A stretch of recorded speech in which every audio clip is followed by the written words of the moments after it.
Hello, squires and other viewers.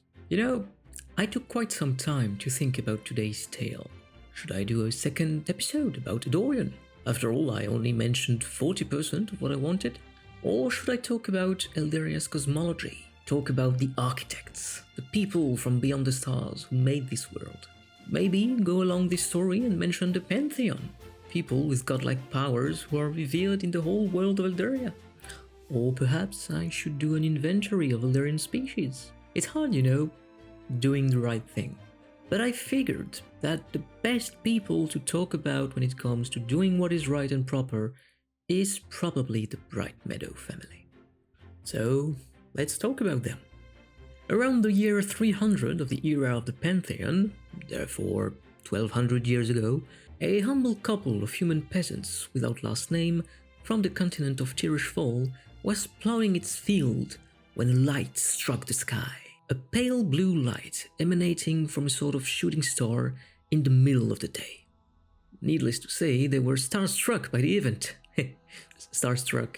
See what I did there? Because the starstruck. Back to it. But what happened after really changed their lives. After the sky was torn by this celestial body, the comet landed on the ground, causing a gigantic boom that was seen and heard leagues away. In the center of the crash, a person, pale blue skin, genderless features, bright white eyes devoid of any pupils, no hair or anything that could help the farmers identify that unconscious person. Being smart and careful, the farmers realized that they could not let the being here to fend for itself. People with ill intent will definitely come, and if not them, creatures or predators could come. So they faced a choice, turn a blind eye or helping someone in need. It may appear obvious to you, fellow squires, as it is to me, but to them it was a huge risk. What if those people of ill intent would come after them, bearing arms, ready to dispatch anything or anyone standing in their quest to find and exploit the gift from the stars? And so they dared. They scooped up the 7-foot-tall being, put it in their cart and took it home. Unsure about its eating habits, they mostly fed it cabbage soup and water. For nearly 3 days they cared for it until it woke up. It spoke no language known to its hosts, but appeared calm, soothing even. Its very aura saying much more than its mouth. Communicating was hard, obviously, but through perseverance, hand gestures, and hard work, they managed to establish means of communication.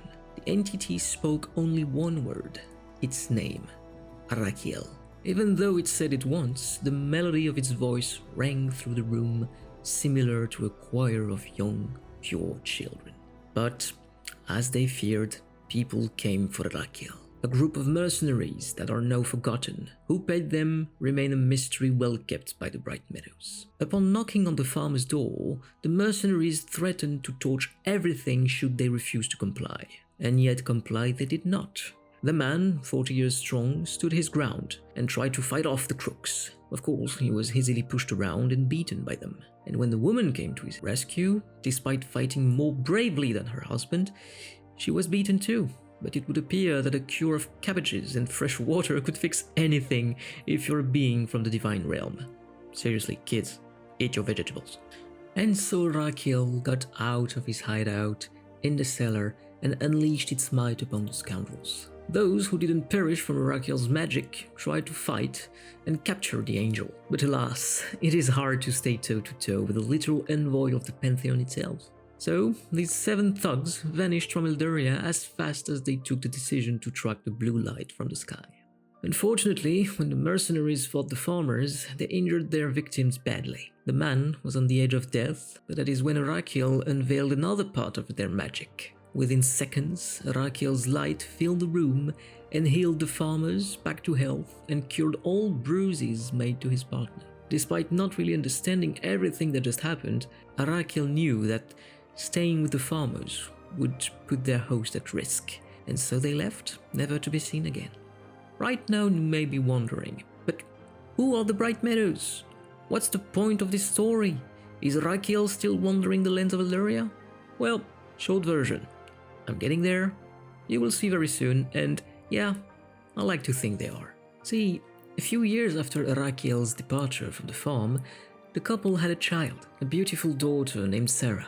She was a near-perfect combination of her parents. But, maybe because some of Arakiel's magic lingered in the bodies of her parents, she was also blessed with two big blue eyes, shining with an ethereal light. Some would say that you could turn off all the light in a room and still be able to see them glimmer. Another part of Arakiel's magic that was inside Sarah is the fact that she aged at a slower pace than other humans. Upon reaching the age of 40, she looked barely 20. Oh, and also, minor detail, she had abilities similar to Arakiel's.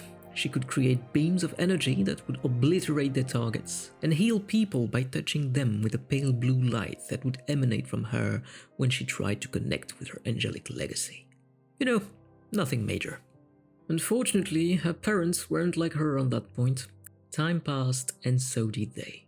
Sarah kept practicing the mastery of her powers, aware of what gave them to her, but she was resigned to hide them from the world, because the last time something otherworldly was on their farm, people came, and she was rightfully afraid of that happening ever again. However, in the years 342 of the era of the Pantheon, on the continent of Valankor, a dark wizard unleashed an undead scourge on the elven people.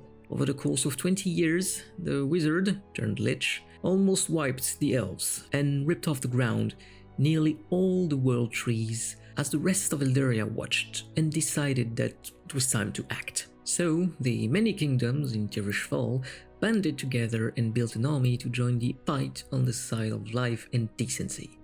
When a recruiter knocked on Sarah's door, her mind was already made. She will be of help. And so she enlisted.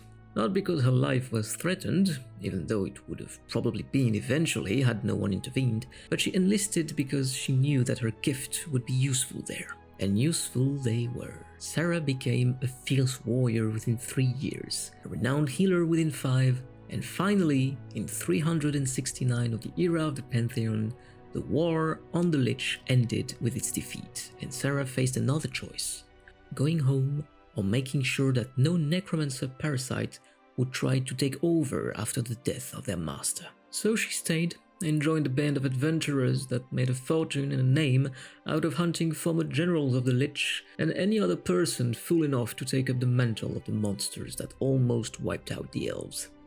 When she reached the glorious age of 155 years old, she decided that it was time to settle. She had enough money to provide for her and anyone she'd live with. Hey, she actually had enough to build a small village. But she decided to return to her home farm, lost in the meadows of Tirishfal. She did have a mansion built though, and it's still standing tall and strong to this day. Upon building her estate and trying to find a name for the deeds, a good friend of hers, part of her adventuring party, reminded her of the many titles she was given. The Light of the Meadows, the Scourge's Bane, the Child of the Light, and many more. So she came up with her own name, Sarah Bright-Meadow, for no dark cloud would ever stop her from shining a light onto those in need. And thus the legend was born. She raised a family, taught her children the ways of both the warrior and the healer, and let them be whoever they wanted. Most decided to follow the steps of their mother by becoming adventurers who would rush to the aid of the innocents, and by doing so creating Arakiel's gift. Their eyes were all an ethereal pale blue. Some refused the legacy, and also the name, for it was too much of a burden to bear, and they followed their own path. In time, the light in their eyes faded, and so did the gift, but Sarah loved them nonetheless, even until her timely death at the age of 230 years old. For the past 1200 years, the Bright-Meadow family has been associated with hunting monsters, smiting evil, and teaching about it all to the family in the estate built by Sarah. Why did I talk about them? Well, let's say that a hunt for a very tough manticore would have been my last quest had I not been accompanied by a descendant of Sarah Bright-Meadow. His name is Gadriel. He's a monster hunter. His siblings are also in the business, if I recall correctly. I think that his big sister is specialized in controlling fey creatures, and his little brother is taking care of people in the lower city of Edoin. Their parents are at the estate, teaching new generations, but they were famous back in the days too. I might go by the estate one day and learn as much as I can. You should join me on that trip, squires. Anyway, the story of the Bright-Meadow family is littered with opportunities to do what was right, and every time they did. And because of it, Hundreds, if not thousands of people are alive to tell their stories today, and I'm proud to be one of them. It was the Knight from Elderia, honoring the Bright-Meadows. Happy to serve.